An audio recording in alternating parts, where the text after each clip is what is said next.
I'm Jason Klamm, and this is the Comedy on Vinyl podcast. The year is 2009, the album, Death of the Party, the artist, Kyle Kinane, and my guest is Jesse David Fox. Thank you for being here. Oh, thank you for having me. I promise I won't be wearing these headphones the whole time. No, it's awkward when only one of them's wearing them. We just here guys, here's a real quick donate to the show, and I can have headphones for my guests. So there we go. So you picked. I'm glad that you picked something newer. It's harder to get the newer albums on vinyl sometimes. Yeah. I lucked out today. I will point out that the very kind Dan Schlissel of Stand Up Records sent me a ton of records, including this one, knowing, by the way, that we were going to do this episode. So he's like, let me rush it out to you so that you have it on vinyl. So it's very cool. So I got to listen to it. The vinyl itself is gorgeous. Did you actually see the record? I've not. I'm going to look at it. It's beautiful. So this came out 2009. I think the vinyl came out in 2012, if I'm not mistaken. It says that on the back anyway. So when did you first hear it? I think you told me you were at the party, right? Yeah, so I whoa. Isn't that awesome? So cool. I've never seen anything like that. It's almost like cooler than Kyle would justify. No offense, it looks like a spin art. Yeah, it does. But that's crazy. It's half white and half like clear, but all in a spin art fashion. Mm-hmm. Wow. So I went to the release party for it. It was it wasn't like I did that on purpose. I had not heard of Kyle Kinane before the release party of this. Which, to be fair, he had not released anything. I don't think he even had TV credits at that point. So I was just going to Comedy Death Ray. Okay. Which before it became Comedy Bang Bang, and we're talking about the live show, not the radio, not the podcast. Right. And that was my second Comedy Death Ray. To back up, I've lived in LA at that point only like, let's say 3 or 4 months. Okay. To work in the music business, and I made a friend who was like, "Oh, you should come see comedy with me because I'm trying to work in the comedy business, and there's lots of good comedy right now." Uh-huh. And he took me to Comedy Death Ray, and it was the Halloween show, and I was like, "This is amazing. Yeah, comedy is very good." Uh-huh. I remember John Daly and Brett Gelman were hosting In Character as the characters they do on the Comedy Death Ray, Comedy Bang Bang podcast. And Hannibal Buress was the first comedian, and I'd never seen Hannibal before. Man.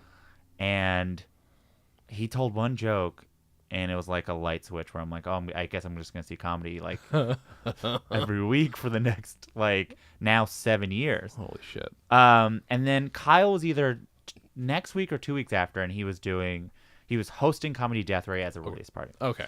And he was so funny that I bought the record at the release party, which I almost never buy. It's CDs at the time. I almost never buy CDs, but I was moved to LA, so I had a CD player to fill. And he did a bit that of the times I've seen Kyle Kinane, which is probably more than most comedians, he can make me almost it's always crying, laughing at a point, or a couple times he's made me almost throw up from laughing. But he had an old bit that he stopped doing eventually, which was about he had a pizza menu. And he just walked through the menu. It was, and I have since talked to him about it, and he goes, yeah, it's just like if I had to fill time, I'd just be like, I got 8 minutes, let's see how I can make it 8 minutes. I got 15 minutes.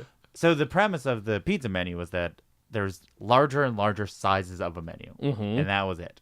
He was just imagining why someone would order a bigger size of a pizza. And I was like, this is so funny. I'm going to buy this guy's record. I hope it's good. And it was so good. Yeah. I was just like, I try to tell everyone almost immediately that I was like, there's this guy and he's doing comedy. And I was trying to find YouTube clips with his early YouTube, so it's bad quality. And again, he didn't have TV credits at that point. And it was there's 3 records that year, I think, that I became obsessed with and I would just listen to over and over again. Partly because I had a car, and partly I was this weird time where I would listen to the same album, the comedy albums. Okay, sure. Which I feel like since I never do. This is definitely re-listenable too, though. I realized after listening to him, like, shit, I've heard this. Why don't I own this yet? Yeah. Until today, why don't I actually own it? Because I really do love it. Yeah, it's amazing. I mean, it really is. I mean, like, as Kyle put it, I spoke to Kyle recently for my podcast, and he's like, yeah, just like everything I had for 10 years. I wasn't planning on putting out a record. Yeah. A special thing was like, do you want to put out a record? And he's like, well, I guess I will. Oh, my God. He's like, I've never done an hour, really, so I guess right. so I'll just put everything next to each other. And there's something about the perspective that he found in that record is, to me, a perfect comedic perspective and a unique comedic perspective. And the detail in which he writes the jokes is, like, really, I think, unparalleled in this time. Yeah. And that is what makes him that's probably what makes it so listenable. Sure. Where you're just like, the word choices that he uses for no reason. Yeah, there's one bit that I really wish if I didn't have brain because of my cold. There's one bit he does where there's just this layer upon layer of adjectives that I can't remember. Oh, damn it. This is so not helpful for anybody. But you should listen to this album, but there is a bit where he uses like 3 or 4 adjectives to describe this one thing, and it's just so perfect. Yeah, I mean, I remember there's so many, but there's the bit where he's talking about how people always are like, oh, it must suck that you can't get Chicago-style pizza here. And then he's describing what it's like, and he's like, it's something like, oh, Kyle, don't you hate that you can't get like a real Chicago-style hot dog? Like, what they think is a Chicago-style hot dog is actually like a used Buick with like Emily Dickinson books in the trunk. It's like, not only does it not have relish, but it's a bunch of books or something like that. Yeah.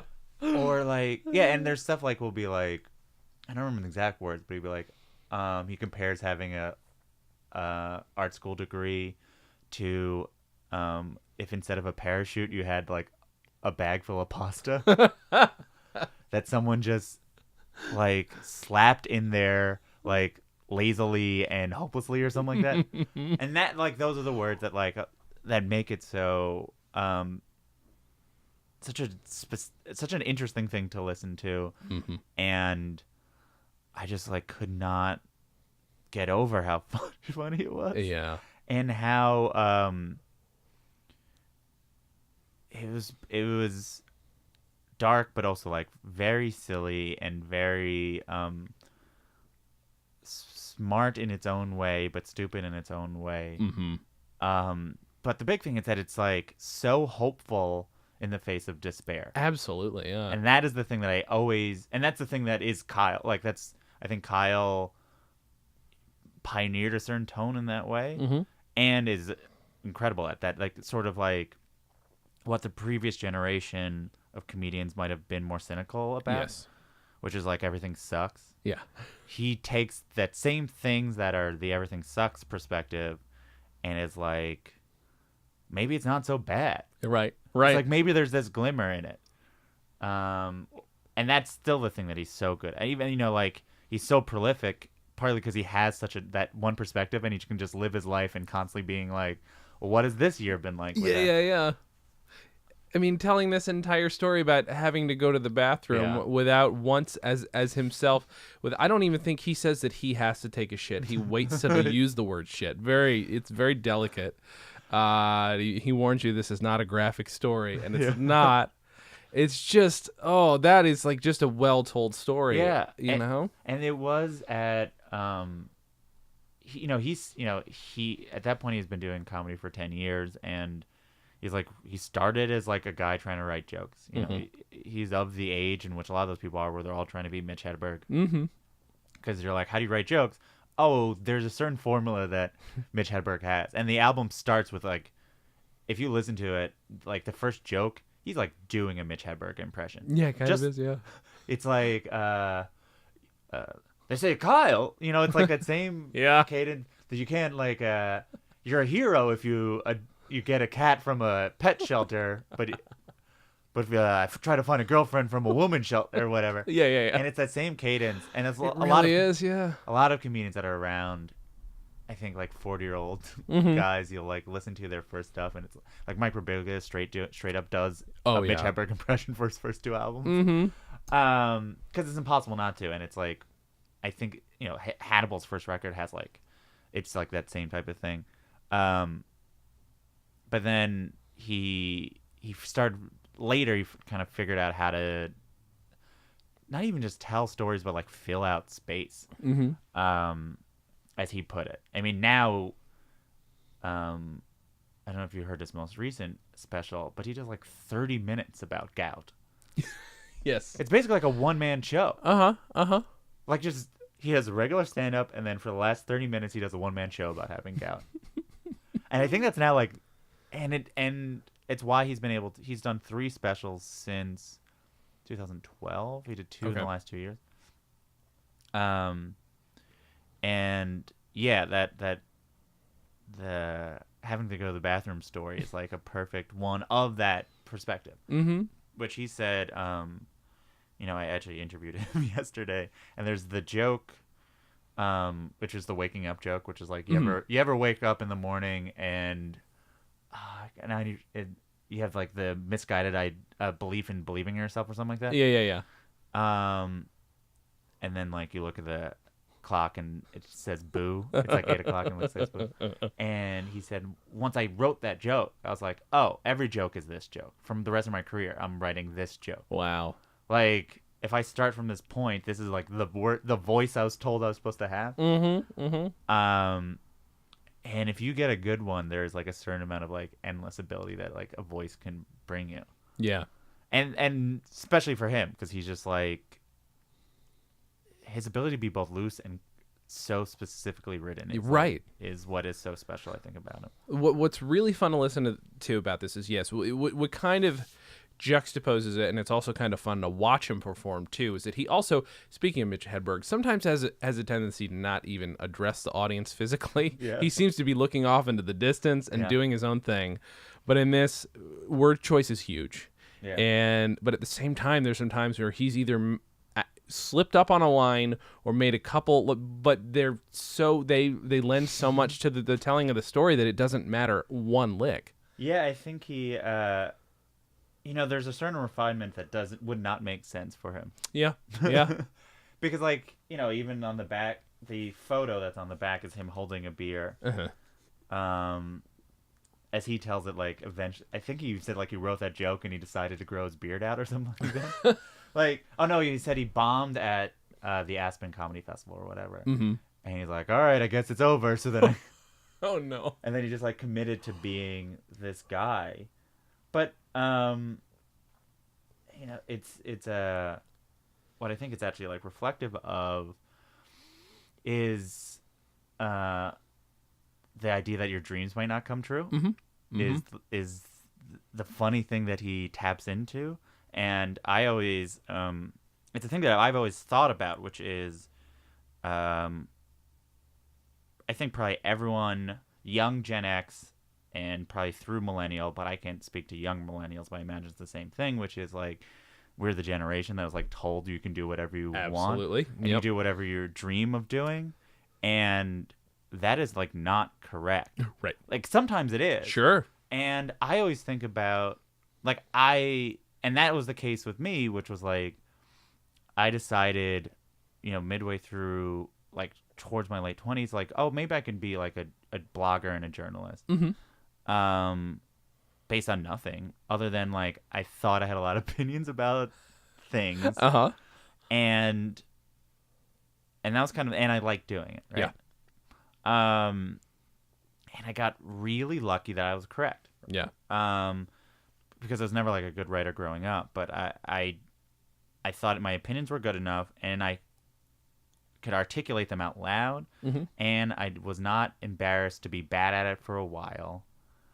And so it worked out, but I know people, especially when I really focused on being like a comedy journalist, there was a time, there's like a crop of people at like the first wave of like contributors to splitsider.com that I was a part of, or maybe it was the second wave, and not all of us like made it. Yeah. Because there's not tons of room to be a comedy journalist. Sure. And And I think, so I was right, but I see how easily I could have been wrong. Sure. Yeah. If I was like slightly less funny, and I'm not like super funny, but I can write funny enough that like I was able to be a blogger. Yeah. And that kind of carried me through. But if I wasn't, I don't know how, like, I faked my way through a lot of it. Sure. Yeah, of course. And I think Kyle probably feels a similar way. It was like, I could be a comedian. That won't pay me off. And he was correct, right? Like, right. He became the voice of Comedy Central, and now that's like a career. But so easily you can see how it went wrong. And I think his comedy taps into that, like, real feeling that, like, we were told both that we could, like, believe in ourselves and our dreams can come true, and that is like a better career option than like being just good at something. Which is like another harsh reality that I think a lot of people are now dealing with. Mm-hmm. At least I've seen with my friends, where it's like as we get deeper into our 30s, people like finally reach whatever the mountaintop they're at, and they're like, "Oh no, I don't like this." Yeah. And it's like such a specific field that I have no experience for anything else. And there is the career path of doing something that you dream of is like a dangerous one in that regard. Yeah. It's funny. I saw Chris Rock recently, and he's just working on stuff right now. So he was bombing for an hour and a half. I tell this story like a million times, but it was amazing to watch. Because I know he doesn't. I've seen Chris Rock bomb essentially on purpose before, but this is the longest. He showed up at the end of a set, at the end of like a show, to like work on stuff, and then an hour and a half passed of him just bombing. Wow. And he had one joke that really worked, which is like, he said, like, he's like, oh, my friends tell their kids they can be anything they want. And he's like, no, maybe if you're a white man, but like probably not. So you could be anything you're good at. And you Chris rocked it. And I think that's probably true. And I think like Kyle taps into that tension that I think you don't, that sort of like, you don't see it with a lot of comedians.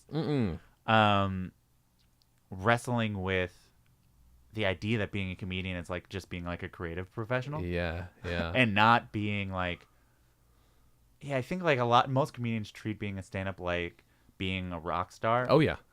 And he treats it like being like a graphic designer. Yeah. And how it's still hard to like make it as a graphic designer. Yeah, I love that he uses the word craft. I maybe not even talking about stand-up, but he uses the word craft, and he talks about like comparing what he does to like actual hard labor. Yeah. And having done maybe a little bit of hard labor, but sucking at it, and knowing full well he did. But like that's one thing that I really, and maybe that's kind of the current. There are two things, well, number of things, but like this kind of hopeful realism that's in there. He's still of course very hopeful, but he's still very realistic about it. But there's also this whole thing that this is not some magical thing that was given to me by God. Like I had to earn this, and also I hope I'm good enough to keep going. And you're right. I mean, I think that does kind of permeate a lot of comics who've come up since, which is this is less than 10 years ago, but it's crazy that it is still, though, when I picked it, I was like, it's probably recent, it's weird, and I was like, I guess that's 8 years ago. Like, that's a really long time. It is, especially given how far he's come. Yeah, and I was just... And, I used to feel a little bit insecure about how long I've been following certain comedy. I've always been into it, but I think, like, a lot of people... You didn't, like, know it was an option to be a thing to be into, because, like comedy nerd wasn't even, like, a word. Right. Until, like... 6 years ago. Yeah. So then you're just like, oh, I'll just watch comedy because it's funny, and then that's the thing that I watch. And so then, and like I wasn't like following the alt scene like super closely. Like I like comedians, but I don't think I like registered that like, oh, there's like a thing bubbling up. Yeah. The closest was when I was a kid in high school. I would use a fake ID to go to the Comedy Cellar.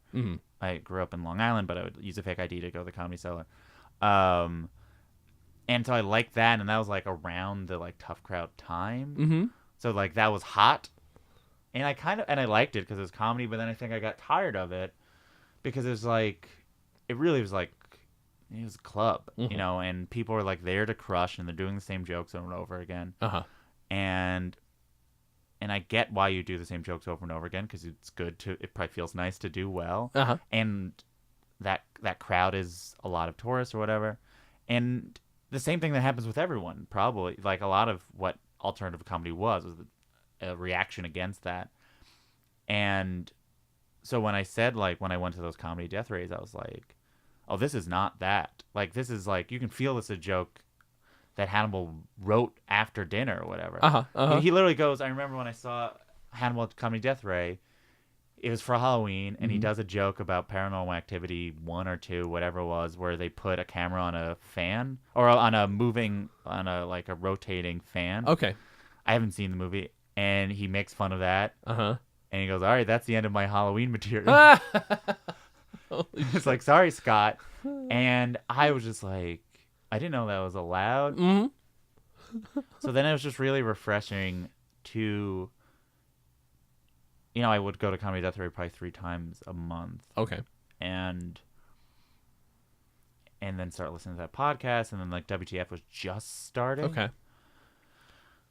And it was just really refreshing to see, like, creating as kind of in that sort of way, like trying to come up with something instead of like, I don't know. I think I've always been interested in the process in that way. And I think this generation, this time period in comedy is like defined by like letting certain fans into the process. And like why I created a podcast was to do that to like the furthest extent yet available. Yeah. And I think that's like, I like to see, I do like to see a person, an act evolve, where like if you go to certain clubs, you're seeing like an act as is. Sure. And Kyle's always in the process of becoming, like, he like essentially generates material until he's tired of it. Then he hopes there's a special. Essentially, as he told me, he's like I keep on generating material, and then I hope I have a taping booked. Otherwise, I'm just going to not do those jokes anymore. Oh my God. He's like, it's never done. It's just whenever the recording is, I record it and then I move on, because I can't do material that I've done for that long. Wow. And he has the ability to still feel like refined when he does that. Where I think the opposite end of it is, all of this was happening after Louis' everyone should do a special every year thing, which I think was very bad for comedy. And I think for most comedians, I think some people are exceptions, and then it's it's fine. Yeah.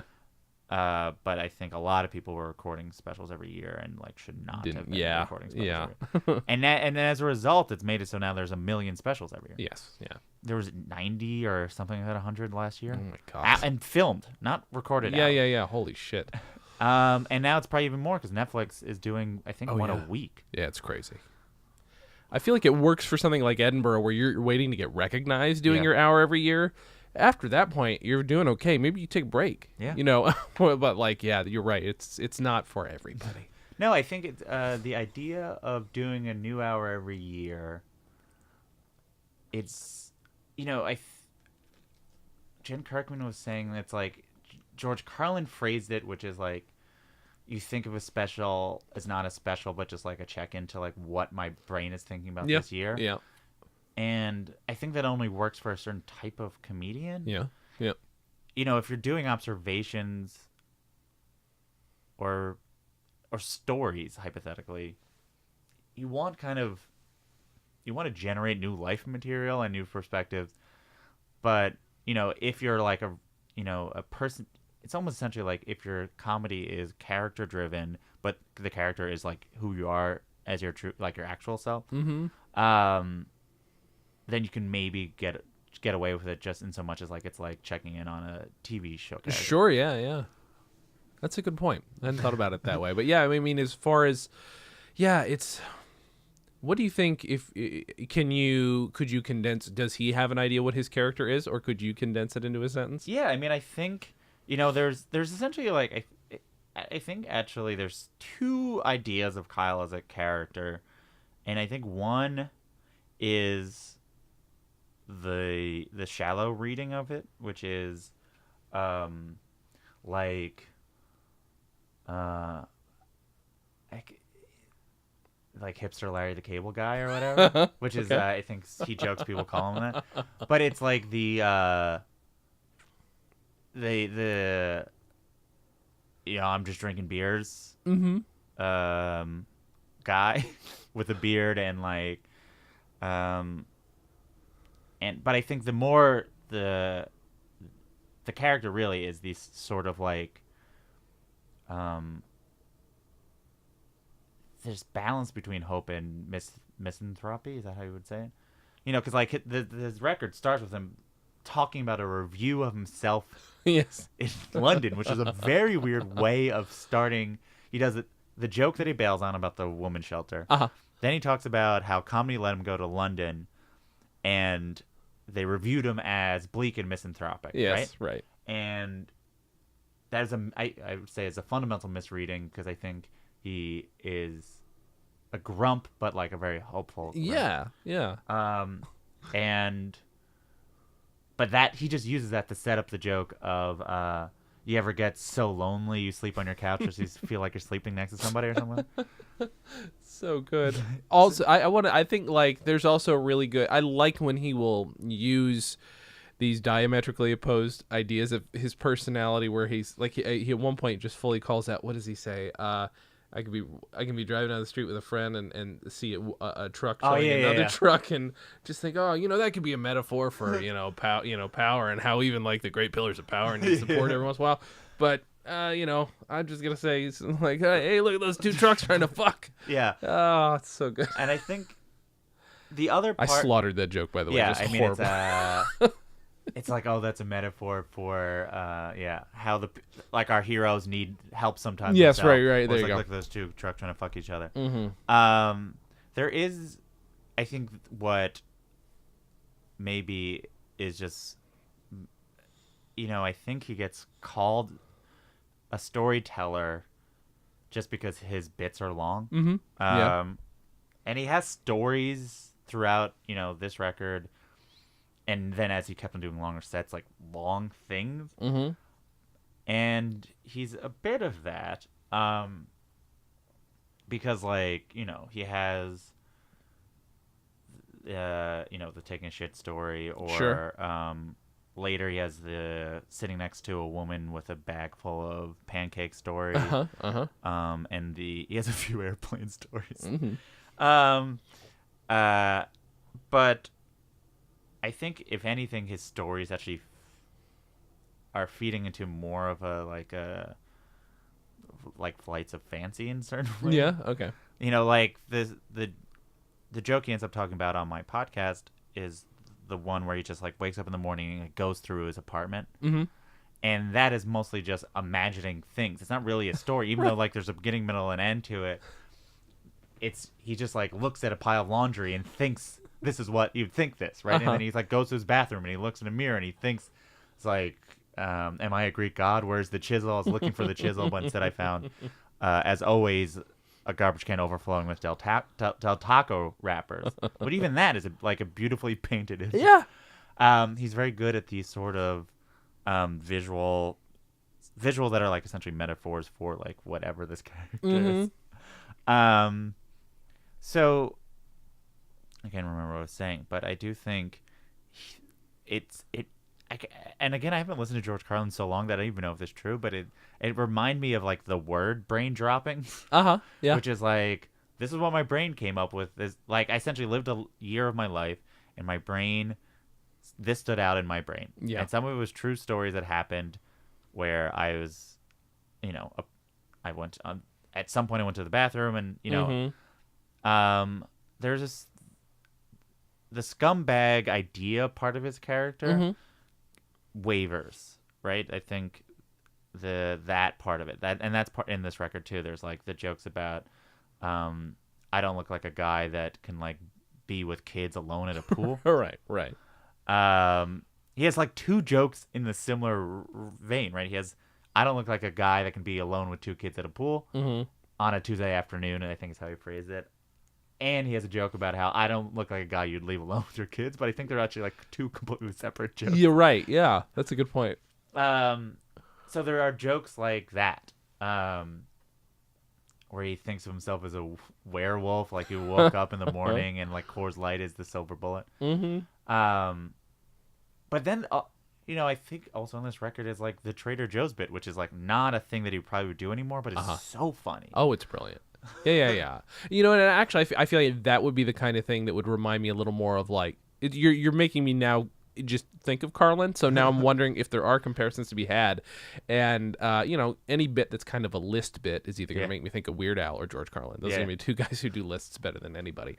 But yeah, the Trader Joe's bit stands out. I was hoping it was on this album. I couldn't remember. And that was thank God it got here. It's interesting because it was the thing that I sent to most people. Mm-hmm. Because I don't know why. One, it's so funny, and he has so much fun telling it. And I think how it functions now, I'm like putting on my like true comedy critic hat. It functions because it happens later in the record. Mm-hmm. That it works in two ways. One, it's essentially like an observation plus like an absurd kind of blowing up of how a thing works or whatever. Mm-hmm. And that is like when I send it to people, like, look at this funny thing where this guy's just pretending. But how it functions on the record is by that point, you already know who Kyle is. Yeah. So then it's just like, oh, this is what this guy does when he's in Trader Joe's.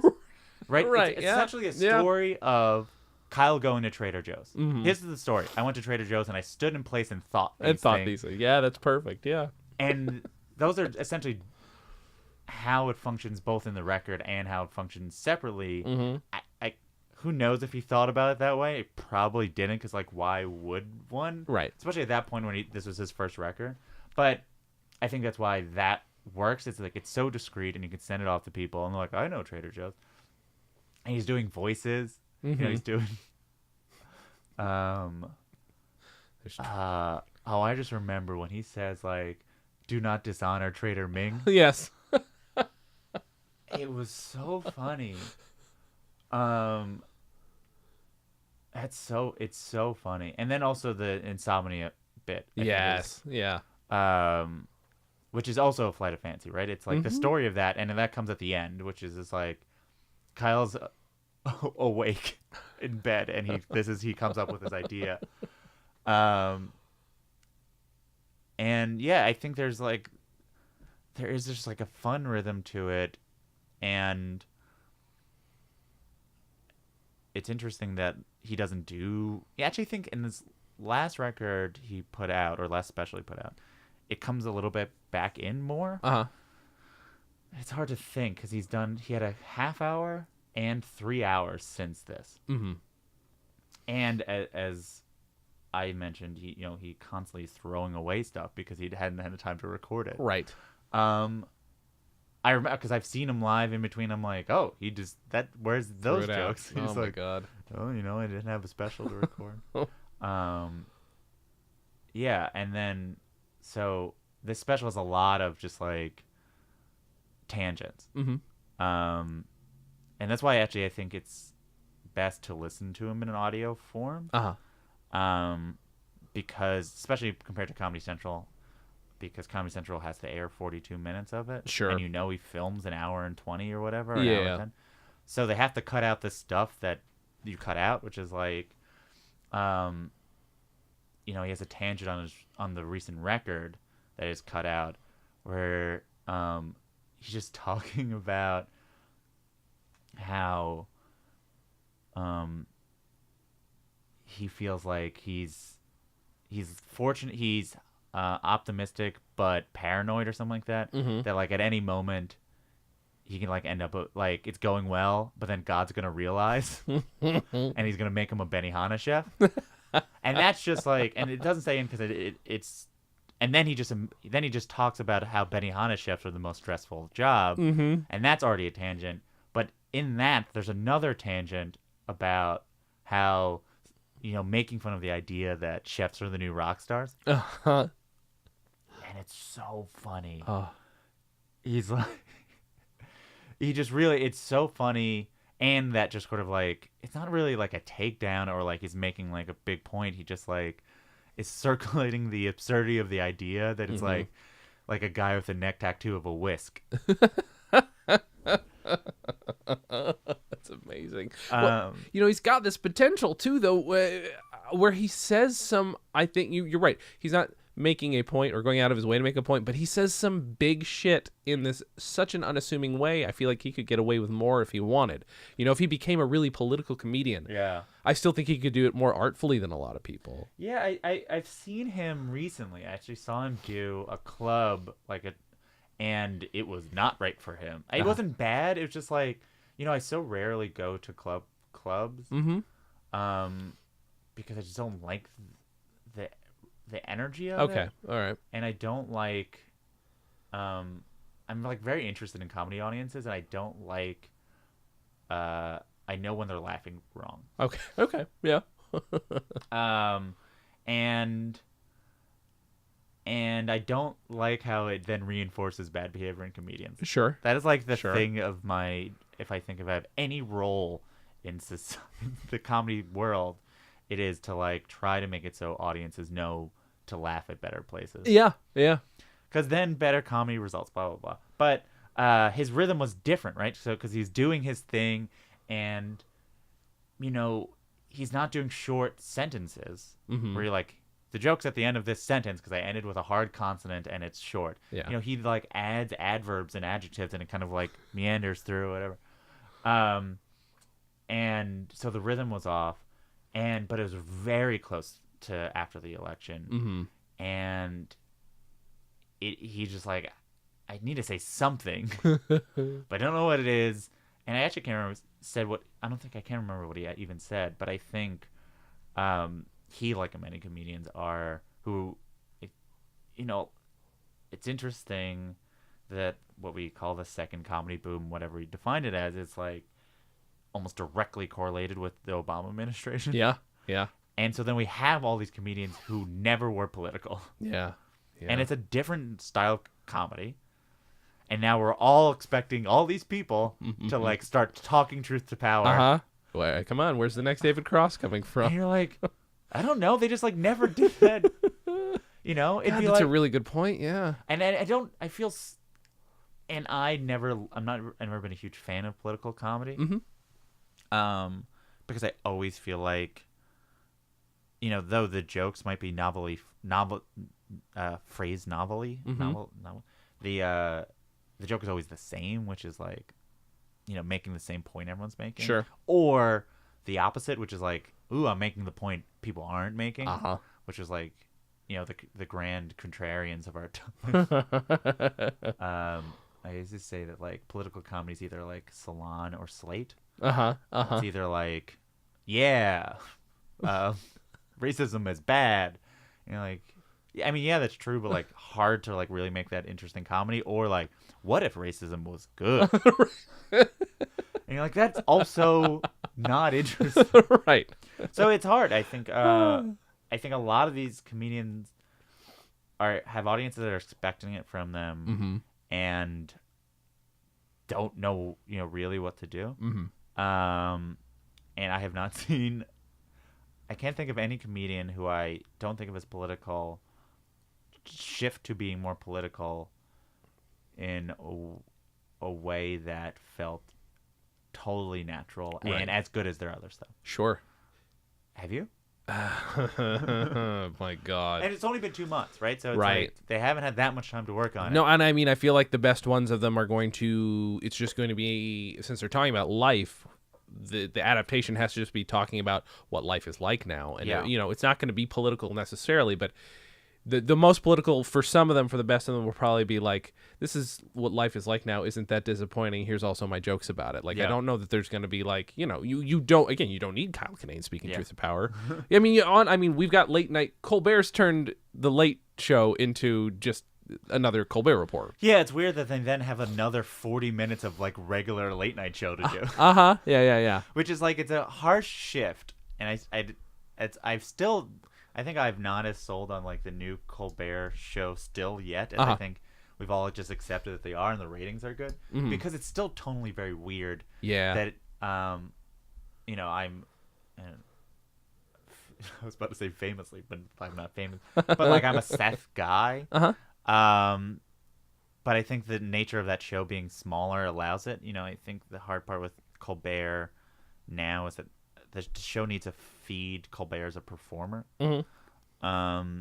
And so then like he'll do a political joke, but then has to like do a song about it, or where like Seth ain't doing no song. Right. He's just gonna tell some jokes. Mm-hmm. And I think that sort of halfway point between like what Seth is doing and what like James Corden is doing is a weird position to currently be in, and they'll probably figure it out.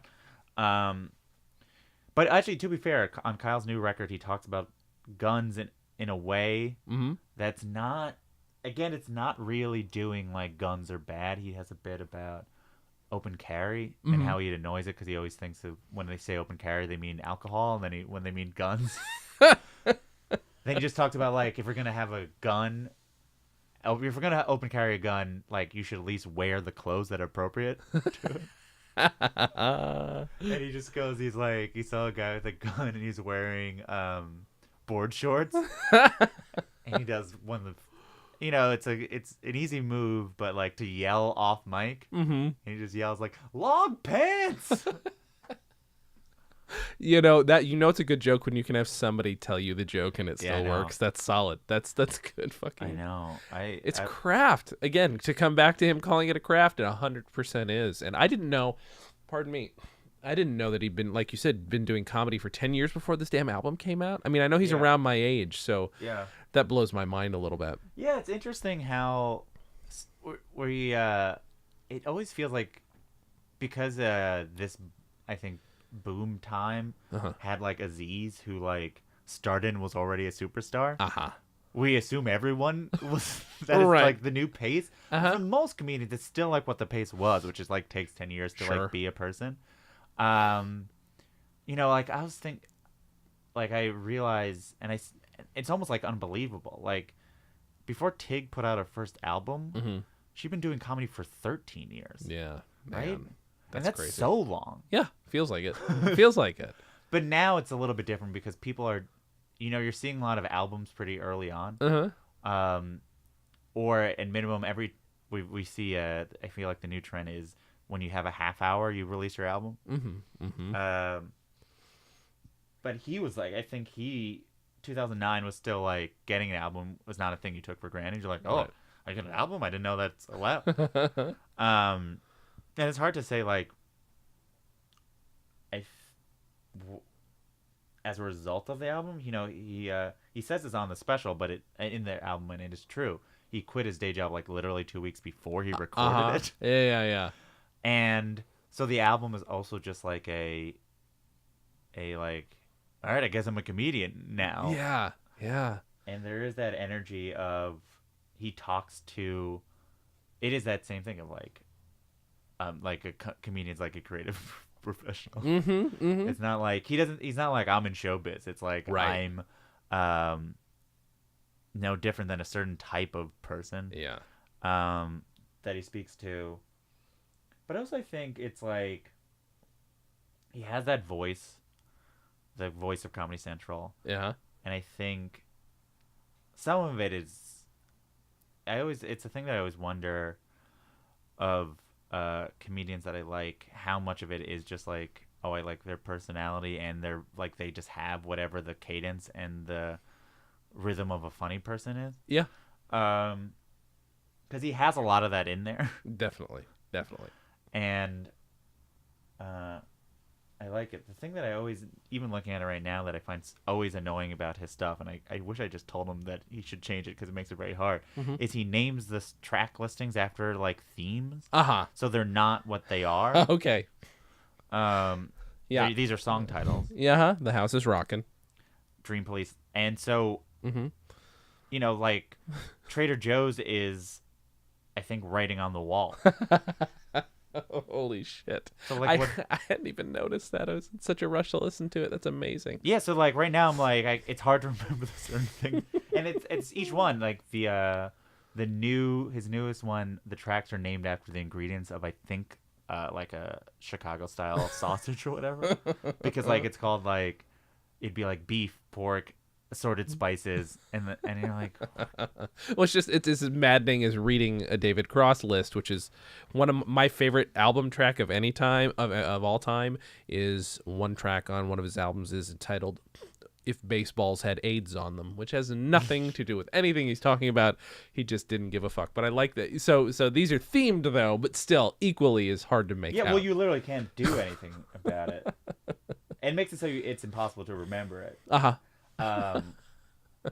Yeah, it's even looking at him still annoyed. I wish I told him that he should stop doing that. I should have asked him why he does it, and I should ask him to stop. Well, he probably thinks that I don't think of, he probably would be like, but even this one has discrete things. There's like, yeah. I mean, track listings, I guess, is weird because you're like, I didn't think of myself as like doing track listings. You still gotta like throw a person a bone, right? Yeah, I mean, this is a great in terms of like an album, since it's not a sketch. He's not a sketch comedian. He's not a musician. Yeah, it's a great album experience. It's a full there's nothing bad on here. There's not a misstep, now which is insane. If there's anything I think is bad. The only like they said, the only stuff that seems like might be one or two performance mistakes, and they add to it. Yeah. And stumble on a few words. And it's somehow perfect. Of this guy who might have just woken up and walked in the room. I'm trying to think of now. I really want to think of if there's a thing that's weaker. It's harder. I guess I'm trying to think. There's certain things that feel observational. Mm-hmm. Oh, there's some jokes. That there's the bit about how his family, he comes from like a long line of heroes, and like one fought in World War II and my dad fought in Vietnam, and the closest I got was that I in 6th grade played for a little league team that was sponsored by a funeral home. And people laugh at that joke, even though that doesn't make sense. That's really the setup for, because I know what it's like to wear a uniform that thousands of people died for. And you're like, that feels like math.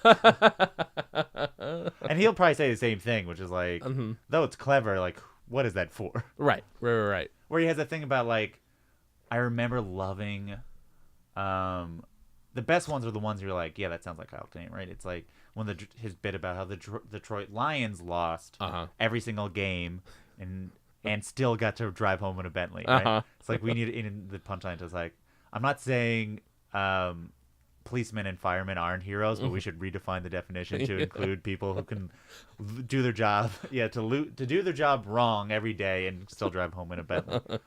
That one's great. Man, I didn't realize I can quote so much of it.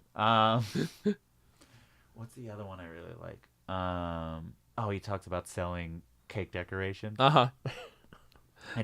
You never feel more like a toothless cog in the machine than selling cake decorations over the phone.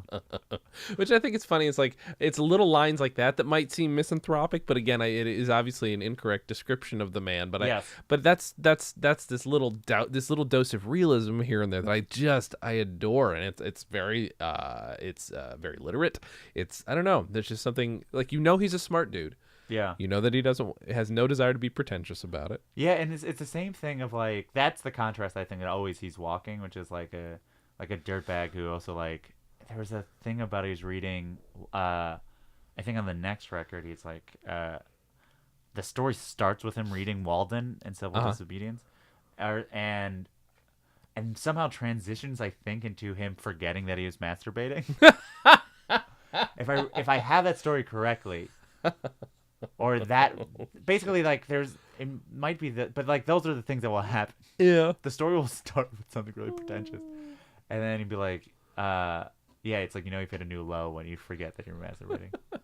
That's amazing. I can really like, but then, so then, right, I think it might have been 2 albums ago, he has these sort of like, he remembers pop-ups of like when things he did that's really bad. And it's something like he got a blowjob from an underage handicapped person or something. Oh my god! Or half a blowjob, and I think he's like shied away from that a little, which is like, I'm like it's not even like I'm a man of the people. I'm like below that. I think he's like, things are going good.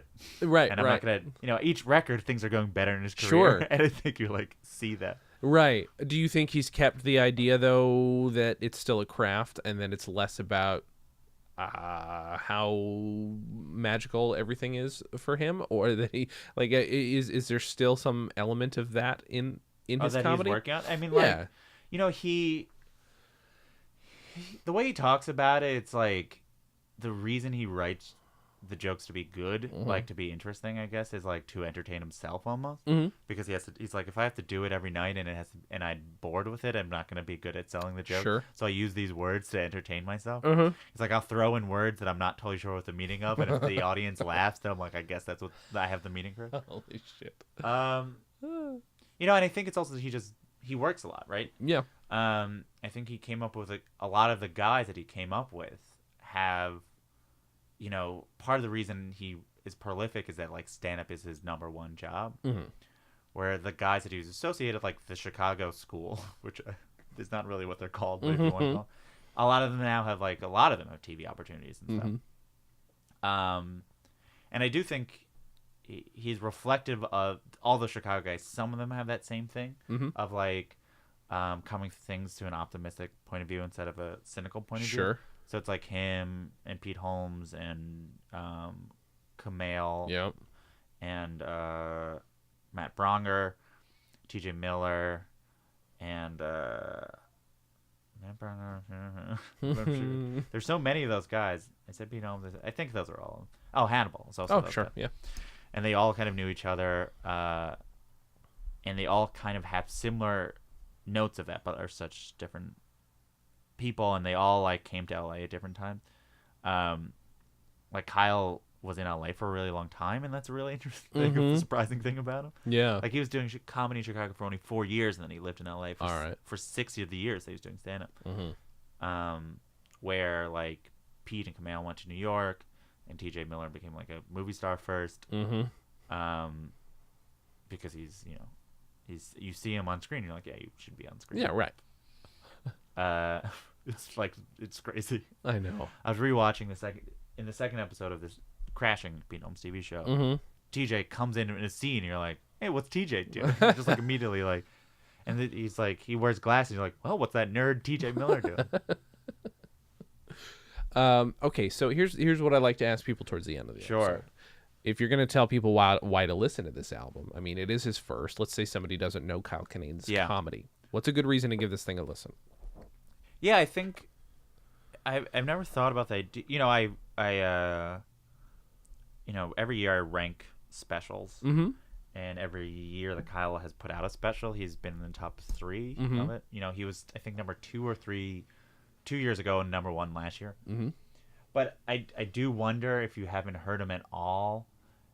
If you hear like a 30-minute thing about gout, you're like, who is this guy? And why should I be so invested in it? Yeah. And also who has 30 minutes? Right. And maybe, I don't know, because I've been through this whole ride with him, man. So I don't, maybe anyone, but I think this record represents like what most people want from comedy, which is like, oh, it's like everything's compact and funny, and there's lots of different types of funny. And it's essentially like I'd probably argue that he's probably like the one of 2 or 3 like comedian comics of the time, or like the last 10 years. And that is because of like the specificity of language and the quality of joke writing. Sure. And it's just a really, really funny, yet like you leave the record feeling better. Absolutely. I think that's how I'd put it. It's like, very true. Yeah, it's like it's almost cheesy. Like now you listen back how like specific it was about leaving the record feeling better. But like that taking a shit story really is like explicitly about, oh, let me try to do a story that's like optimistic but about having to take a shit in a bad bar. So that combination of like really funny, interestingly worded jokes clear point of view, but also like it's a feel good record. It really is. At a time where and that was different, right? I mean, like, even you mentioned David Cross a few times, or you feel like you listen to David Cross and you might feel worse about something. Yeah. And that's fine. That's his point of view, and like to each their own. But like, Kyle represents a shift, and it's hard to say if he pioneered it or not. But I think the fact that like you ask a lot of comedians and they'll be like, Kyle's usually in a lot of people's lists of the people they like to watch or who's the best. I think that is reflects a sort of maybe a shift of like how he's influenced people. But at minimum, like, it's really funny. Yeah. It really is. Like, I haven't listened to it in a while because he has new records that I listen to, but it's still really, I remember it got me then, it got me now. That part where he talks about you don't get good Chicago style deep dish pizza in LA. It was always my favorite jokes, and it still is like, not only do they not have, I can't remember what it was, but it's like, not only do they not have relish, but it's a bunch of books or something. Yeah. It really is. Like, I think what people should want from a comedy record. Absolutely. I mean, I can tell you after almost 2 months straight of listening to a comedy album a day, this is like, there are a ton of clunkers in there. And this one, for being an album that's only 8 damn years old, it's kind of upsetting that it's as good as it is. Yeah, and this is not his best material. I mean, like, again, I think it's hard to, I think his most recent album, again, everything should listen. These last two were freaking fantastic. But because these are more discreet, it feels more like, oh, you can say this one. And which happens a lot. People's first record, like, you can like, I can name certain bits from Hannibal's first record because everything is like, oh, pigeons and pickle juice and blah blah blah. Yeah. But he's a better comedian now, just harder to point out because everything is a little bit longer. It's also like I think, partly because I praise him constantly, and I'm part of the people who like write about comedy of a time. I think it will be remembered as like a seminal record of whatever this time in comedy is. That's perfect. That's absolutely perfect. Yeah, please, everybody, listen to it. Like I said, it is available on vinyl, which that's right, nerds. I'm sticking to the vinyl thing for as long as I possibly can. There's a while, a couple of years back, early on, I was like, I would give people exceptions because I was struggling for guests. I was like, come on, just come on the show. We'll talk about whatever the fuck. But it's nice that like a newer thing I can actually get on vinyl, and it is really gorgeous. Like I can, Yeah, I think most of his records he puts out on vinyl just because he is hipster Larry the Cable Guy. Yeah, and I of feel course. like that's part of the aesthetic. Where can people find you? What do you have to promote? Let me look and see when this is coming out. But where can people find you? The things I have to promote are the things I'm going to have to promote. Twitter at Jesse David Fox, and the main thing, which is I think people listening to this podcast will enjoy a lot. I have a podcast of my own. It's called Good One: a podcast about jokes. It's a podcast about jokes. Every week a comedian picks one of their jokes, and we just talk about the joke for like 45 minutes. It's insane. And you're like, how can someone talk about a joke for 45 minutes? And yet every time we do it, it's like, actually, I'm surprised. I was nervous when I picked the premise. Yeah. Kyle Kinane is a guest. I don't know when that one will come out, but he picks a joke from Death of the Party. And that one is the funniest episode. The podcast isn't always funny. It's like often very serious. Sure. Yeah. It's really deep divey, and but that one is really funny because he just like remembers that time, and he's really good at it. But Weird Al talks about word crimes. Kristen Schaal talks about a bit from her first half hour. Awesome. And that was really great. Jen Kirkman is really good. She talks about the closer of her most recent special, which is one of the great jokes. Now I feel like I should just be plugging Jen Kirkman's special. But the closer is incredible, and the amount of thought she put into it is why I started this podcast. Is to be like, look, this is how much thought went into 8 minutes of this thing. Yeah. Tig Notaro talks about Taylor Dane. Awesome. What I would probably say is the joke that helped her then transition into then the comedian who I think is the best comedian working. it's hard to say comedian alive because it's like comedians who were better or like who were like the all-time greats are still alive, but maybe. But and I think those are so it's good if you like jokes and want to know how it works. It's a podcast for you. It's called Good One, a podcast about jokes. Comes out every Monday at Good One Podcast. Also, vulture.com is where I write stuff like this. Awesome. That's perfect. You guys should check out the Comedy Album a Day thing that I'm doing on YouTube. There are little previews on Instagram. Go to youtube.com/comedyonvinyl. Still go see my damn movie. My Lords of Soaptown. Go to bit.ly/Soaptown DVD. Came out in December. You can get the DVD. We'll be streaming shortly somewhere. I'll let you guys know when. And that's about it. Well, thank you guys for listening. Thank you so much for doing the podcast. It was a lot of fun. Thank you for having me. I've been wanting to do it for a while. I just haven't been in Los Angeles. I know. It's impossible. This is what happens. Most of the time it's by Skype, and I would prefer to do it in person. Oh, no, I don't want to do a phone podcast. Those are not fun. No. I do them a lot, but they're not fun. And as always, have a good thing.